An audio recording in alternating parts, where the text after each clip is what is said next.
నమస్కారం ఫ్రెండ్స్, మీరు చూసినది AR stock market whisperers.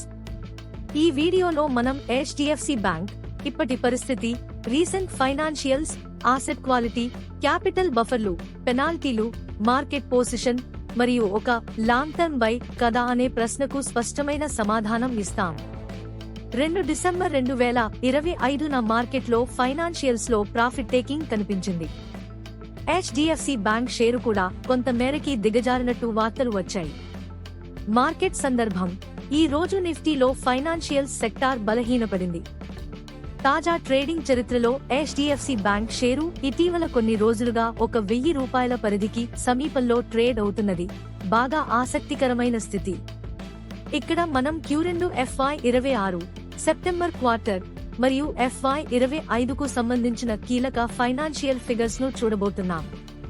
Q2 FY26లో HDFC bank net interest income (NII) మరియు నాన్ ఇంటరెస్ట్ ఇన్కమ్ రెండూ బలమైన పెరుగుదలను చూపాయి. బ్యాంక్ ఈ క్వార్టర్లో సుమారు ₹18,600 కోట్ల పాట్ రిపోర్ట్ చేసింది. ఇది సంవత్సరానికి YoY దాదాపు 10% రెవెన్యూ నికర లాభాల వృద్ధిని సూచిస్తుంది. కాన్సాలిడేటెడ్ బేసిస్ లో చూస్తే నెట్ రెవెన్యూకు పోల్చితే ఆపరేటింగ్ ఖర్చులు OPEX నియంత్రణలోనే ఉన్నాయి. ప్రొవిజన్లలో మాత్రం కొంత మార్పులు గమనించవచ్చు.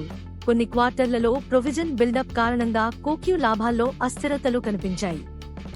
ఆసెట్ నాణ్యత, asset quality stage 3 GNPA ratio FY25 ఆధారంగా సుమారు 2.26% వద్ద ఉంది.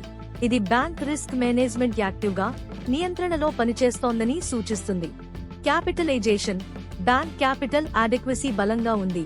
FY25లో టోటల్ కార్ సుమారు 19.2%, Tier 1 రేషియో దాదాపు 14.7%గా రిపోర్ట్ అయింది. ఇవి రిస్క్ బఫర్ల పరంగా చాలా సురక్షితమైన లెవెల్స్. సారాంశంగా, ఫైనాన్షియల్స్ ప్రాతిపదికన హెచ్డిఎఫ్సి బ్యాంక్ బయ్యబుల్ గా కనిపిస్తోంది.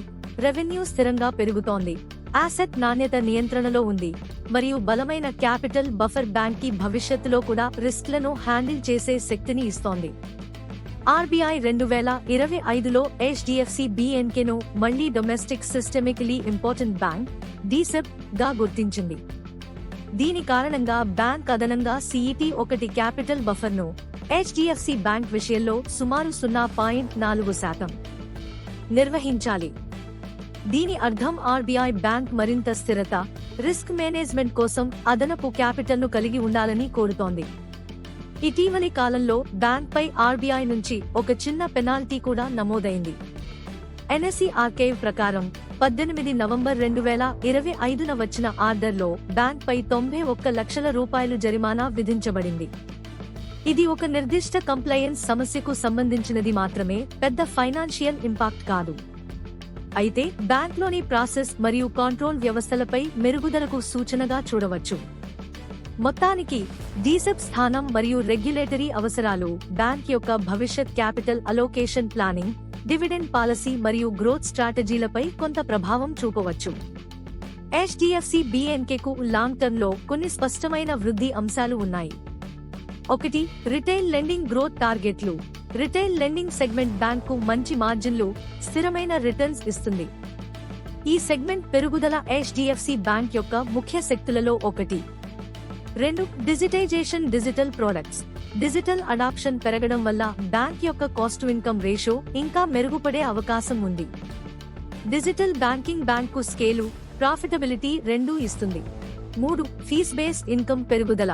హెచ్డిఎఫ్సి గ్రూప్లోని AMC, insurance, capital market products ద్వారా బ్యాంకు రికరింగ్ ఫీజ్ ఇన్కమ్ వస్తుంది. ఇది నెట్ ఇంటరెస్ట్ ఇన్కమ్ కు మంచి సపోర్ట్. సారాంశం: భారతీయ బ్యాంకింగ్ రంగం లాంగ్ టర్మ్ లో బలంగా ఉంది.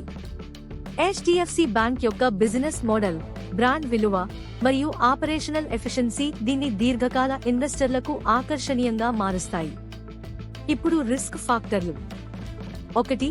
Macro risk.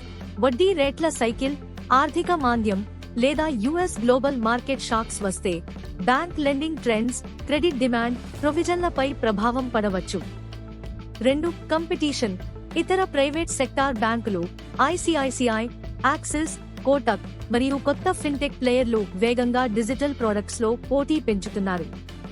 3. రెగ్యులేటరీ ఆడిట్ పెనాల్టీలు. ఇటీవల ఆర్బీఐ విధించిన 91 లక్షల రూపాయలు పెనాల్టీ చిన్నదే అయినా బ్యాంక్ ప్రాసెస్లలో మెరుగుదల అవసరాన్ని సూచిస్తుంది. ఇవి ఆపరేషనల్ ఖర్చులను కొంత పెంచవచ్చు. 4. Valuation risk. మార్కెట్ ర్యాలీ సమయంలో హెచ్డిఎఫ్సి బ్యాంక్ కొన్నిసార్లు ప్రీమియం వాల్యుయేషన్లపై ట్రేడ్ అవుతుంది, కాబట్టి ఎంట్రీ పాయింట్ చాలా ముఖ్యం. Pay ratio. ఇండస్ట్రీ పేతో పోల్చితే కొన్ని టార్గెట్లలో హెచ్డిఎఫ్సి బ్యాంక్ ప్రీమియం ఉండవచ్చు. ఇక్కడ నుంచి మంచి లాంగ్ టర్మ్ రిటర్న్ కోసం బాగా విచారించి సెకండ్ బాయింగ్ పరిగణించాలి. లాంగ్ టర్మ్ 3-5 సంవత్సరాల దృష్టిలో S buy for long term conservative core holding. కారణం బలమైన ఫండమెంటల్స్, మంచి capital buffers, retail digital banking లో వృద్ధి అవకాశాలు మరియు భారతీయ బ్యాంకింగ్ రంగం యొక్క స్థిరమైన దీర్ఘకాల దిశ. Investment implementation plan safe and practical. 1. ఒకేసారి పెద్ద మొత్తంలో ఎంటర్ అవ్వకండి. మార్కెట్ వోలాటిలిటీ తగ్గించడానికి rupee cost averaging DCA follow అవ్వండి. 2. మీ ఇన్వెస్ట్మెంట్ను 3-4 భాగాలుగా విభజించండి. 3. ఎంట్రీ జోన్ ఉదాహరణ నవంబర్-డిసెంబర్ 2025లో మార్కెట్ పరిస్థితి బట్టి షేర్ ప్రైస్ 950 రూపాయల నుంచి 1050 రూపాయలు మధ్య వచ్చినప్పుడు కొంత భాగం కొనొచ్చు. This analysis is purely for educational purposes. We are not SEBI registered investment advisors, so this should not be treated as a buy-sell recommendation. Please do your own research or consult a certified advisor before investing.